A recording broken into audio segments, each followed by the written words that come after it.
လေးကတော့မမရဲ့လက်ဖက်တုပ်ပါလက်ဖက်တုပ်စားချင်လာလေပါလို့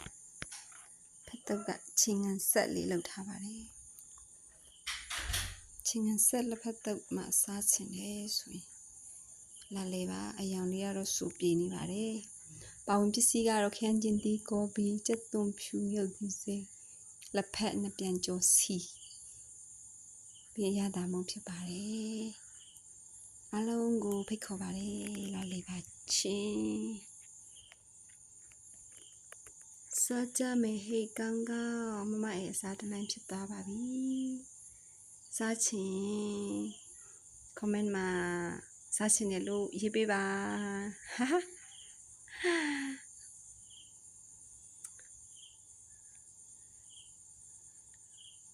ချင်းငံဆက်လေးပေါ့နော်ချင်းချင်းငံဆက်ဆက်လေးကြိုက်ရင်တော့